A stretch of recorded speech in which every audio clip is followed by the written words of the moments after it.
बिस्मिल्लाहिर्रहमानिर्रहीम। अस्सलाम वालेकुम everyone, welcome back to my channel. कैसे हैं आप सब? होपफुली सब ठीक होंगे, खैरियत से होंगे और जनाब खूब मज़े में होंगे। With the grace of Allah Almighty अल्हम्दुलिल्लाह मैं भी ठीक हूँ। और जनाब आप लोग सुनाएं, सब रमज़ान की तैयारियाँ कैसी हो रही हैं?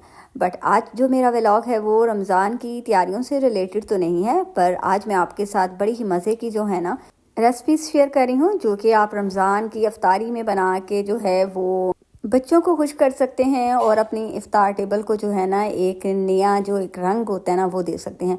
तो जी जनाब, सबसे पहले मैं यहाँ पे डो तैयार करने लगी हूँ, क्योंकि डो को टाइम चाहिए होता है राइस होने के लिए।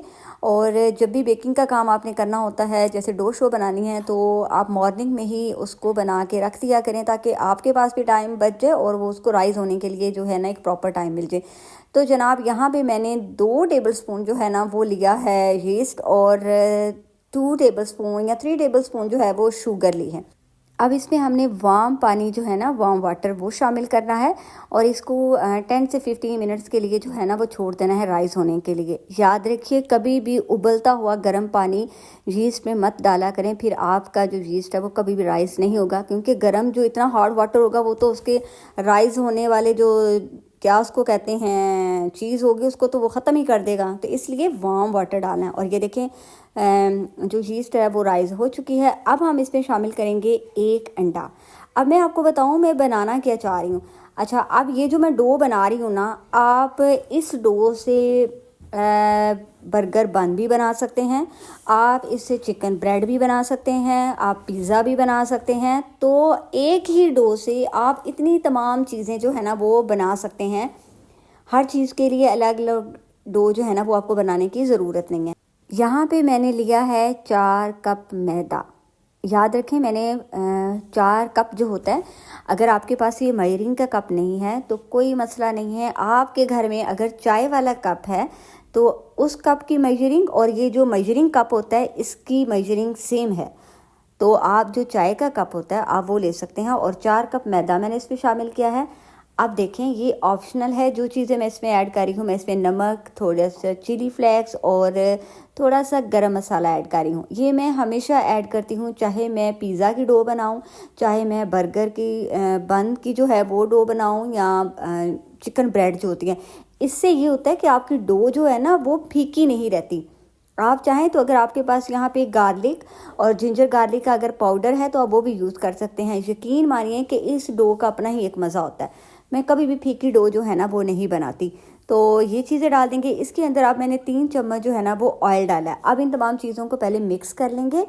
उसके बाद जो हमने मिक्सचर रेडी किया था, जो हमने खमीर जो है वो मिक्स रेडी किया था, अब हम इस मिक्सचर को डाल देंगे। अब आपने इसको साथ साथ चलाना है और साथ साथ इसके अंदर पानी जो है ना वो शामिल करना है। ठंडा पानी नहीं ऐड करना।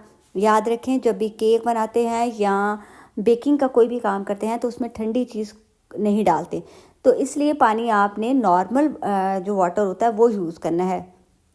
और अब मैंने इसके अंदर पानी आहिस्ता आहिस्ता डाला और आई थिंक इसमें 1.5 कप जो है ना पानी वो जाएगा। साथ साथ आपने डो को चेक करना है। डो बहुत ज़्यादा जो है ना वो हार्ड नहीं होनी चाहिए और ना ही बहुत ज़्यादा जो है ना वो पतली होनी चाहिए। इलास्टिक टाइप जो डो है ना वो रेडी होनी चाहिए। ऐसी डो मेरे से हाथ से तो तैयार नहीं होती। अगर आपके बाजुओं में ज़ोर है ना तो आप इसको जो है ना गूंद भी सकते हैं, हाथों से भी बना सकते हैं। पर क्योंकि मुझे फ्रोज़न शोल्डर का इशू है, सो मैंने जो है आटा गूंदने वाली मशीन में ही डो मैं हमेशा इसी में रेडी करती हूँ। बहुत अच्छी जो डो है ना वो बनती है। अब जनाब इस डो को मैं रख दूँगी राइस होने के लिए, क्योंकि मैंने ये मॉर्निंग में काम कर लिया था, इसलिए मुझे अब कोई टेंशन नहीं है इसकी। इसको खुला टाइम आप दे दें राइस होने के लिए। अब तो वैसे भी वेदर भी चेंज हो गया है, फिर भी आप इसको जो है वो ओवन में रखें ताकि इसको जो है हवा ना लगे। तो बस इसको मैं ओवन में रख दूँगी। और डो हमारी घर में जो है वो राइस हो गया और हमने सोचा हम बाहर का जो है ना वो चक्कर लगा कर आते हैं, अपने को थोड़े बहुत काम कर लेते हैं। तो जी जनाब, अगर आप चैनल पर फर्स्ट टाइम आए हैं और वीडियो आपको पसंद है तो आपने क्या करना है, वीडियो को लाइक भी करना है, शेयर भी करना है। और चैनल पर अगर फर्स्ट टाइम आए हैं तो जल्दी से चैनल को करें सब्सक्राइब और चलते हैं अपनी रेसिपी को कंप्लीट करते हैं। यकीन मानिए, कभी कभी मुझे भी लगता था कि बेकिंग करना जो है ना बहुत मुश्किल काम है, पर बेकिंग करना इतना ही ईजी है। बस आपको जो है एक बार इसकी ट्रिक्स का पता चलना स्टार्ट हो जाए ना तो फिर ये आपके बाएं दाएं हाथों का काम है।